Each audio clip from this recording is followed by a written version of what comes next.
सिंधु सभ्यता से part 1 question practice हो चुकी है और इसमें आज हम बात करेंगे सिंधु सभ्यता से अन्य प्रश्नों की, यानी कि पार्ट 2 की बात करेंगे, क्योंकि क्वेश्चन के नंबर काफी ज्यादा हैं, तो एक एक टॉपिक से हम लोग दो पार्ट करके ज्यादा से ज्यादा क्वेश्चन कवर करने की कोशिश कर रहे हैं।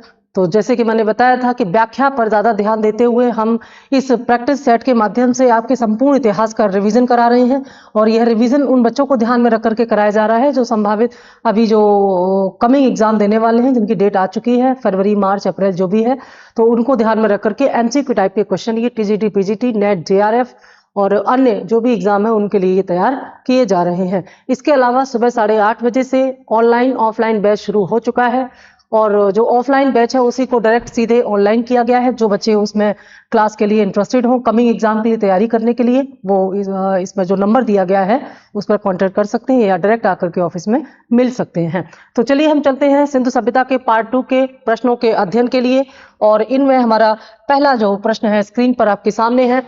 क्वेश्चन नंबर 1, सिंधु घाटी की लिपि की सूचना कहां से प्राप्त होती है? क्वेश्चन पूछा गया है कि जो सिंधु घाटी है उसकी जो लिपि है उसकी सूचना कहां से प्राप्त होती है।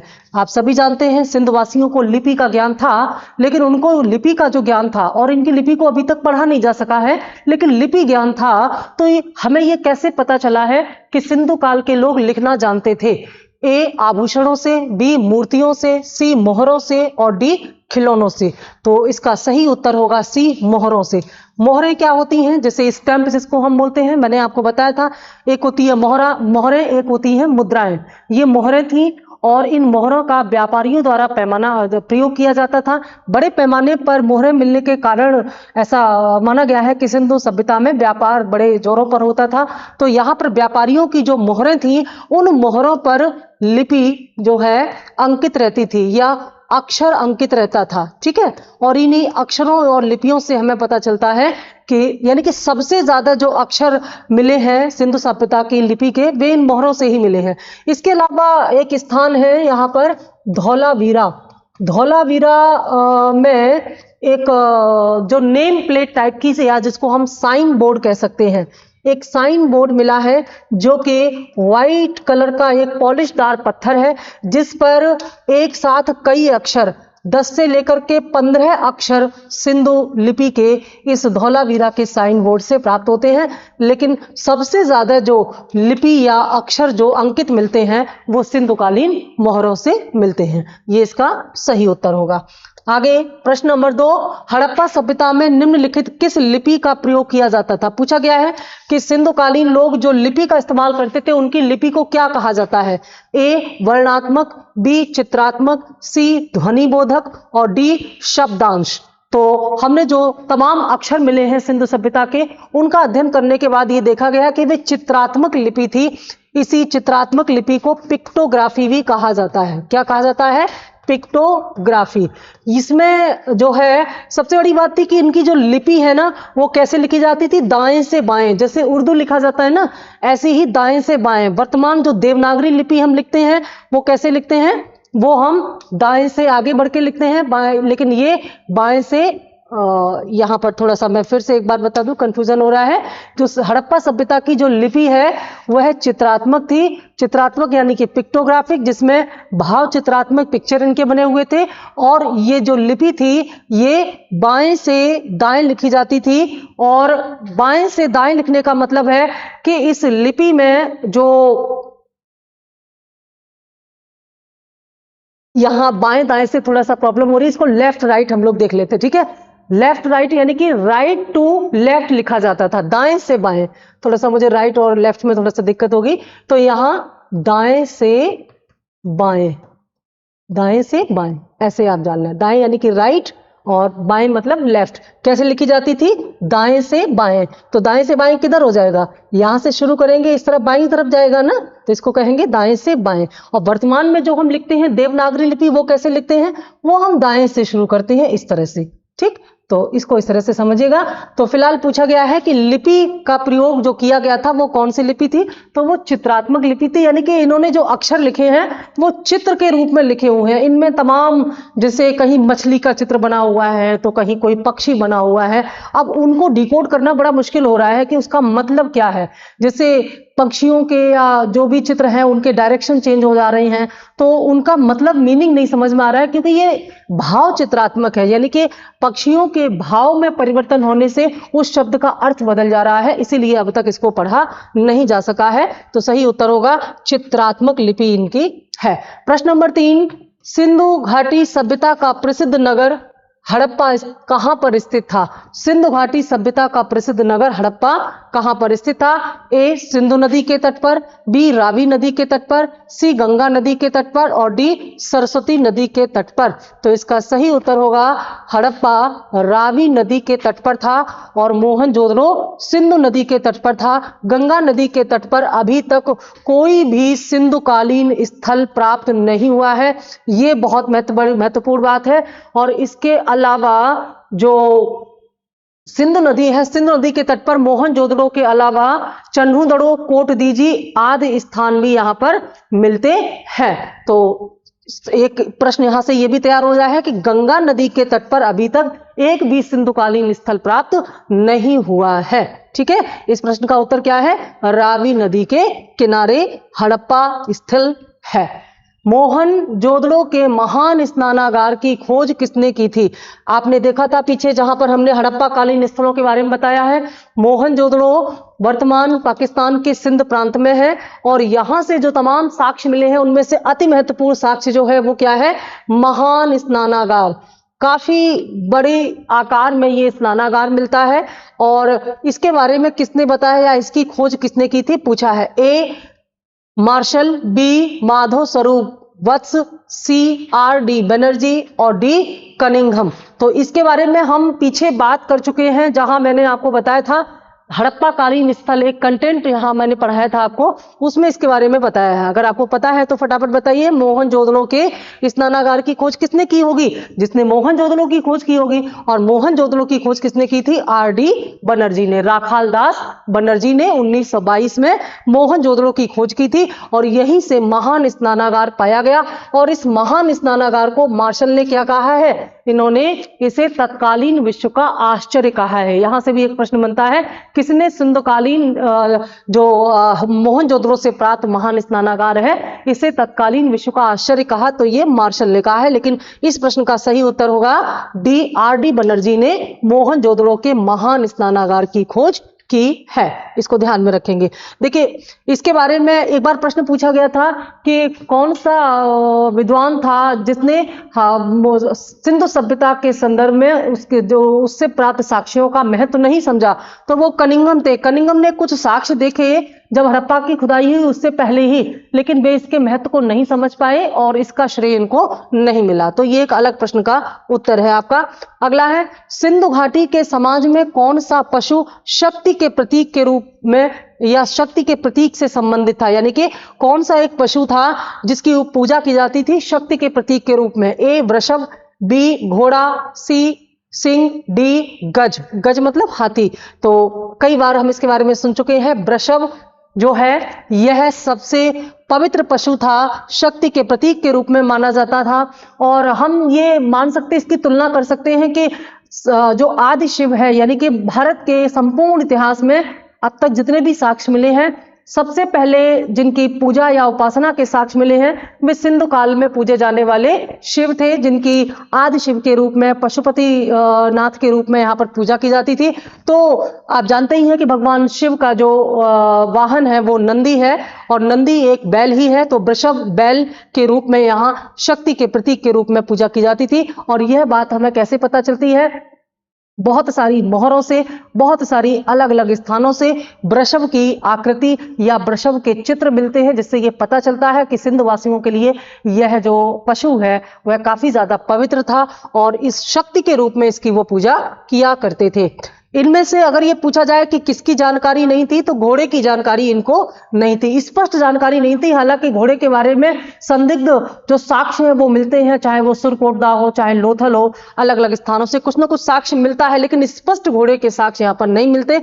तो सबसे महत्वपूर्ण जो है वो वृषभ इनके शक्ति के प्रतीक के रूप में जाना जाता था। अगला प्रश्न है, भारतीय उपमहाद्वीप के किस भाग में हड़प्पा संस्कृति का उदय हुआ था? ठीक है, हमने हड़प्पा संस्कृति के विस्तार में पूरा मैप इसका देखा था और देखा था कहां से कहां तक इसका विस्तार हुआ था। ठीक है, ए पूर्वी क्षेत्र में, बी पश्चिमी क्षेत्र में, सी उत्तर पश्चिमी क्षेत्र में और डी दक्षिण क्षेत्र में। तो हमने जो देखा था सबसे उत्तरी क्षेत्र इसका, सबसे उत्तरी क्षेत्र मांडा था। ठीक है, सबसे दक्षिणी क्षेत्र इसका जो है वो दायमाबाद था। दायमाबाद कहां पर है? दायमाबाद महाराष्ट्र में और मांडा जम्मू कश्मीर में। ठीक है, ये जम्मू कश्मीर में था। सबसे जो पूर्वी क्षेत्र इसका है वो उत्तर प्रदेश के जो आलमगीरपुर है मेरठ जिले में, यहां तक जाता था, आलमगीरपुर में जाता था। और सबसे पश्चिमी क्षेत्र जो है ये जो है सुतकांगे डोर था, सुतकांगे डोर। तो ये सुतकांगे डोर जो है ये बलूचिस्तान तक इसका विस्तार था, बलूचिस्तान। तो ये जो मैप इसमें दिया गया है जहां तक इसका विस्तार था, इसमें ये देखा गया है सबसे ज्यादा जो केंद्र था वो यहां पर था, यानी कि सबसे ज्यादा जो प्रदेश थे सिंधु सभ्यता से संबंधित वो सिंधु और उसकी सहायक नदियों के आसपास थे। ऐसा नहीं है, देखो यहाँ महाराष्ट्र तक भी था, उत्तर प्रदेश में हिंडन नदी तक भी था, लेकिन सबसे ज्यादा जो नगर थे वे कहां पर थे? वे थे उत्तर पश्चिमी क्षेत्र में। सी आंसर हो जाएगा, ये उत्तर पश्चिमी क्षेत्र है। जो अधिकांश क्षेत्र इसका कहां चला गया है? इसका अधिकांश क्षेत्र जो है वर्तमान में पाकिस्तान के क्षेत्र में चला गया है। तो उत्तर पश्चिमी क्षेत्र वह क्षेत्र है जहां पर बड़ी मात्रा में हड़प्पा संस्कृति का विकास हुआ था। और विकसित हड़प्पा संस्कृति इसी क्षेत्र में उभरी थी। जब हड़प्पा संस्कृति का पतन होने लगा तो धीरे धीरे स्थान परिवर्तन के बाद इन्होंने पूर्व की ओर यानी कि आगे गंगा घाटी की ओर विस्तार अपना बढ़ाया था। हड़प्पा का आरंभिक उत्खनन किसके द्वारा किया गया? आर.डी. बनर्जी, दयाराम साहनी, मैके और मार्टिमर व्हीलर। हड़प्पा की खुदाई और हड़प्पा क्षेत्र से संबंधित तमाम विद्वानों के नाम इससे जुड़े हुए हैं। मैंने एक वीडियो में आपको सारे विद्वानों के नाम यहां पर बताए थे, लेकिन आपको बताना क्या है, उत्खनन किसने कराया? उत्खनन का मतलब क्या होता है? खुदाई।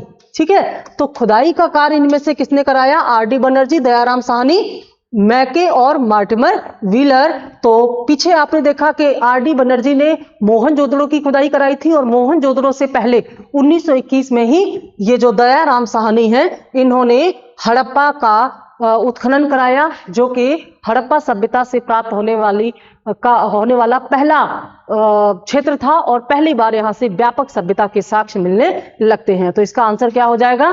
बी, दयाराम साहनी। ठीक है, अगला प्रश्न हमारा है, निम्नलिखित में से कौन सी सिंधु घाटी सभ्यता की सबसे प्रमुख विशेषता थी? ये प्रश्न बहुत पूछा जाता है। सिंधु घाटी सभ्यता में वैसे तो बहुत सारी विशेषताएं थी, लेकिन उनमें से सबसे महत्वपूर्ण विशेषता क्या थी? ए, अर्थव्यवस्था, बी, धार्मिक जीवन, सी, नगर नियोजन या नगर योजना और डी, सामाजिक जीवन।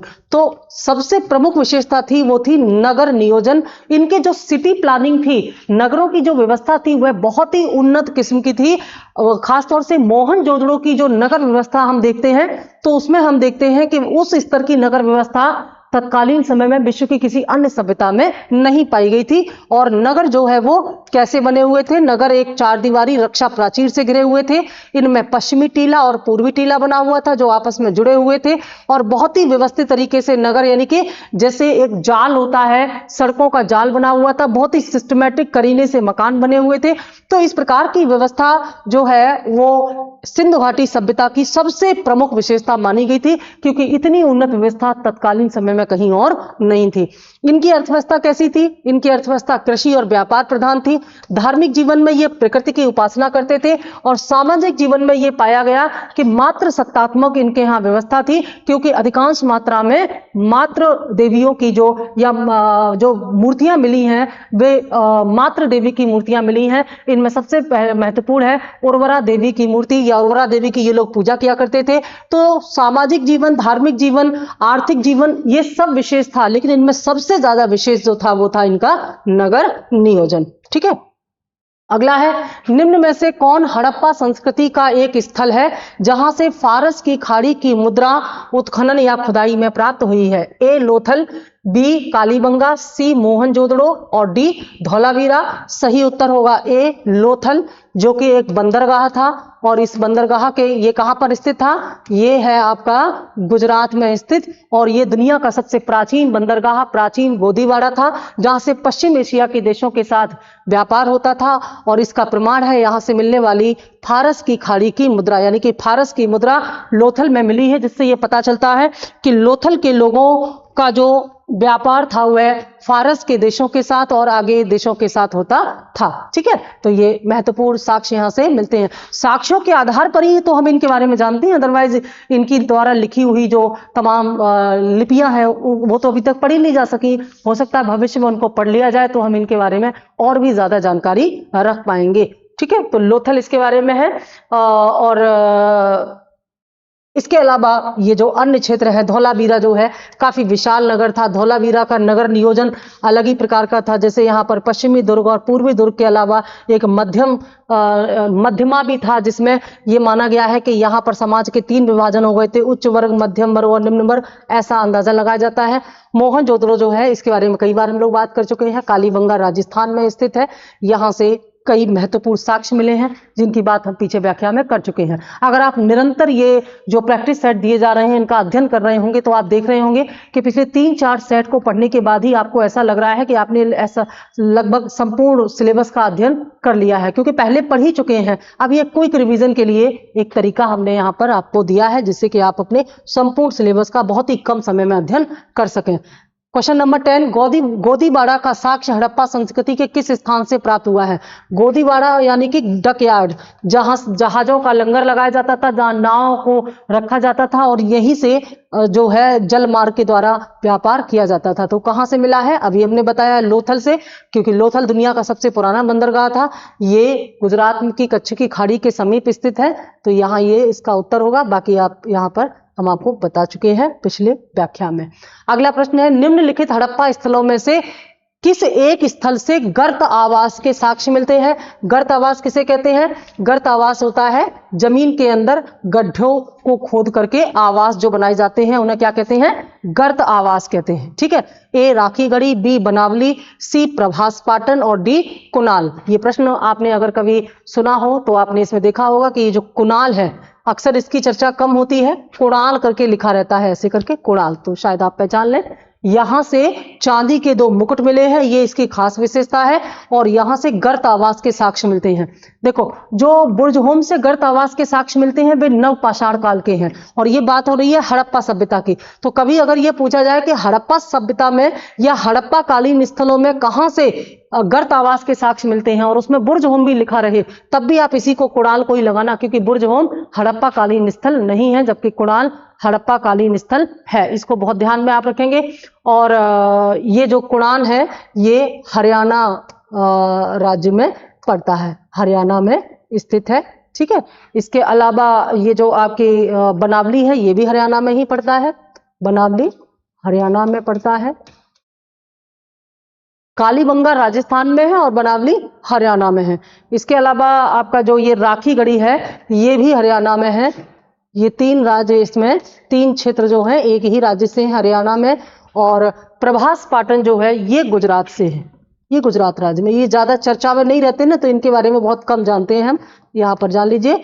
इनमें से मान लीजिए इसके साथ एक प्रश्न पूछा जाता, इनमें से कौन सा हड़प्पा कालीन स्थल जो हरियाणा में नहीं पड़ता? तो राखीगढ़ी हरियाणा में है, बनावली हरियाणा में है, कुणाल हरियाणा में है, लेकिन प्रभास पाटन गुजरात में है। फिलहाल प्रश्न पूछा गया है कहां से गर्त आवास के साक्ष्य मिलते हैं, तो वो डी कुणाल से मिलते हैं।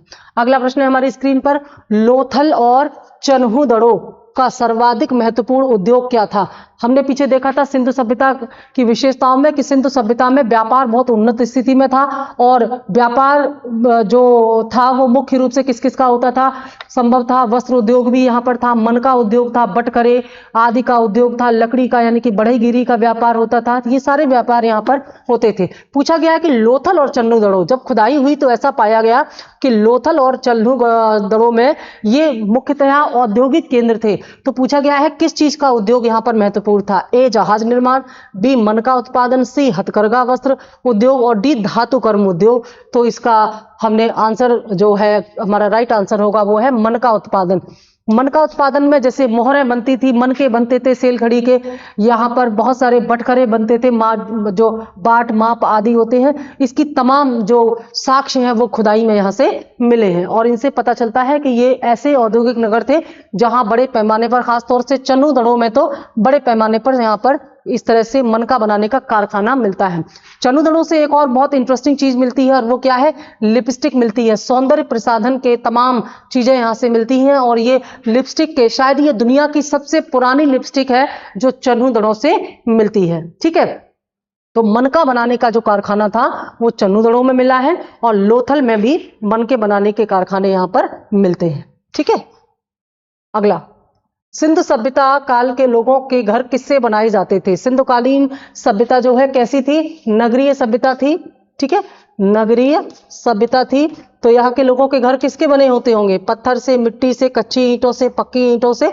तो देखा गया खुदाई में घरों में अधिकांश पक्की ईंटों का प्रयोग किया गया, हालांकि कालीबंगा जैसे स्थानों से कच्ची ईंटों से घर बनाए जाते थे, ये भी साक्ष्य यहाँ से मिला है। पर विद्वान ऐसा मानते हैं कि कालीबंगा से जो कच्ची ईंटों के साक्ष्य हैं ये उत्तर सिंधुकालीन सभ्यता के प्रतीक हैं, जहां पर पतन की शुरुआत हो चुकी थी। लेकिन जो एक विकसित सैंधव क्षेत्र था या विकसित सैंधव नगर थे उनमें पक्की ईंटों का प्रयोग किया गया। आप देखते हैं मोहनजोदड़ो और हड़प्पा की खुदाई से विशाल पैमाने पर जो नगर संरचना मिलती है उनमें काफी ज्यादा पक्की ईंटों का प्रयोग किया जाता था और इनकी ईंटें जो हैं वो काफी बड़े आकार की होती थी। ईंटों का जो आकार था वो कैसा था, वो आयताकार था। 4:2 ये पूछा गया है, 4:2:1 के अनुपात में ईंटें जो है बनाई जाती थी। ठीक है, तो ये इस अनुपात की ईंटें जो थी वे कैसी थी, पक्की ईंटें थी, उनका प्रयोग किया जाता था। चाहे वे नालियां हो, चाहे वे मकान हो, उनमें पक्की ईंटों का प्रयोग किया जाता था। लेकिन सड़कें जो हैं वे मिट्टी की होती थी। याद रखना, सड़कें कच्ची होती थी, नालियां पक्की होती थी, घर पक्के होते थे।